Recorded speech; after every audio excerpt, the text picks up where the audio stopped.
क्या सीन है? बिकॉज मैं देख रहा हूँ फ्रॉड ही हो रहा है आजकल स्टार्टअप्स में, हर दिन देखता हूँ ये फ्रॉड हो गया भारत पे, ये पे वो पे, तो हो क्या रहा है? सब कंपनियां फ्रॉड कर रही हैं या फिर व्हाट इज गोइंग ऑन? यार देख, you can talk about Rahul and then about the ecosystem. Let me talk about the ecosystem first, और फिर वो ना it will give more context to it, right? दो चीजें हैं, राइट?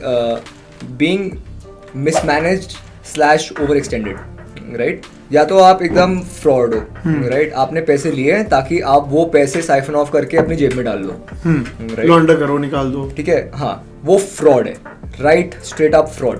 दूसरी चीज है मिसमैनेजमेंट, कि ज्यादा पैसे उठा लिए आसान टाइम पे और आप जला रहे हो, राइट? आप ऑफिस के एक्सपेंसेस देख के तो जला रहे हो, राइट? क्या वो फ्रॉड है? टफ टू से, मतलब फ्रॉड नहीं है. Intent, the question is intent. मतलब आप कह रहे हो अगर इंटेंट आपकी सही है तो फ्रॉड नहीं है, इवन दो इन्वेस्टर्स का नुकसान हुआ है. Intent, you right, intent is the main thing which comes इसके बीच में, sure, right? जिस बंदे को लाइक ये सोचना है कि यार मैं ये पैसे अपने पर्सनल उसके लिए लगा सकता हूँ, राइट? एंड वो साइफन ऑफ करता है, फ्रॉड है, right? Are there people like that in the ecosystem? Yes, right?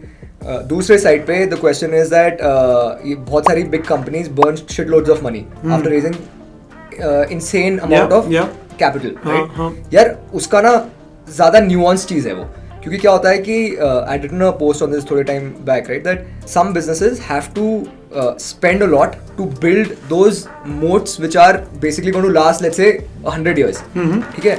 Problem सारी तब हो जाती है mismanagement की, which is that when everybody is using that as an excuse, कि यार हम तो मोड बना रहे हैं, Amazon ने भी तो जलाए थे 9 साल पैसे, हम भी जला रहे हैं इसलिए हम Amazon बनेंगे. That's what it is. Fraud हो सकता है, but the thing is that is the entire industry of fraud? Absolutely not. But the thing is कि ये risk capital है boss, right? Risk capital का मतलब है कि a big amount of that goes to zero. So tell me one thing, ठीक है? A lot of my friends who might be watching this, they are now becoming angel investors.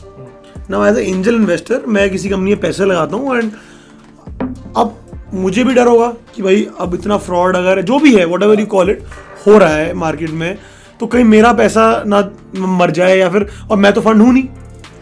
तो how do you like diligence के time पे, पहली बात आप मुझे बताओ ड्यू डिलीजेंस के टाइम पे how do I see that this company is legit, and then जब एक बार पैसा डाल दिया है मैंने किसी कंपनी में, तो फिर क्या चेक्स एंड बैलेंसेस होते हैं for a normal investor?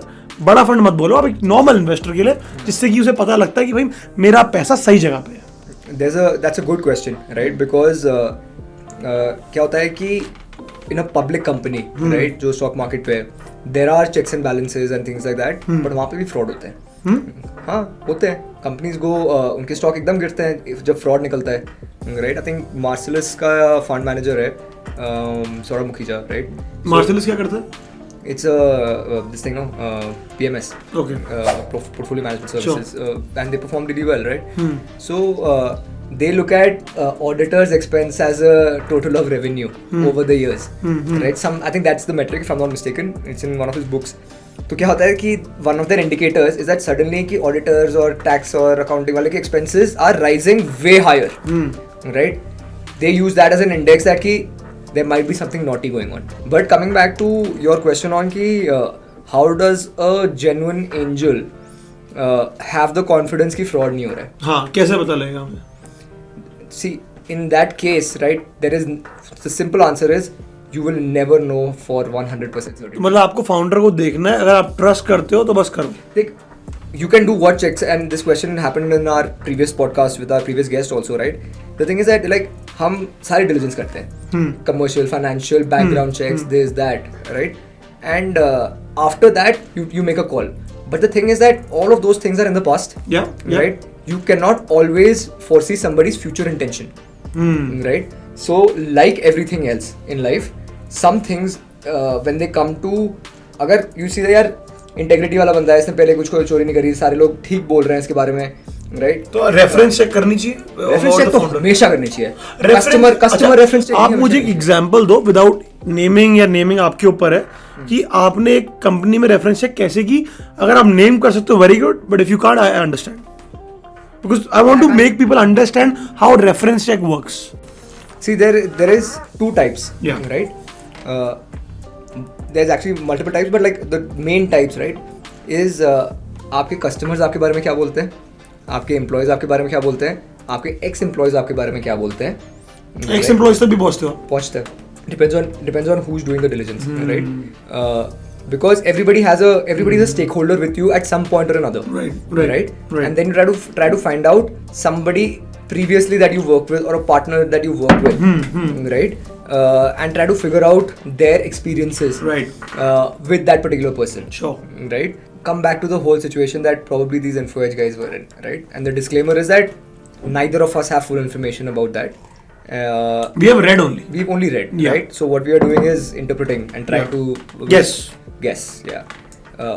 But the fact is that there were background checks done in the past, right? He had a track record of not of doing things, but he had a track record of being a founder in the industry. Housing. Right? Housing and everything that happened there. I mean, you take a call after that, right? Whether you want to come in or you don't want to come in. If you were an investor, would you have invested in Rahul Yadav? हो सकता है future में उसके साथ काम करो, but safe मत खेलना, don't play safe. I'll tell you, यार हाइंडसाइट इज 2020 ना. हाँ ठीक है. नहीं, बट आप क्या करते एज ए इन्वेस्टर? यार मुझको ना इंटेग्रिटी से बहुत ज़्यादा वो है, ठीक है. Given a lot of things in my life, I will never cross that line, right? And I think I can work with anybody, right? And I can understand different issues, और working relationships में issues होते ही हैं, right?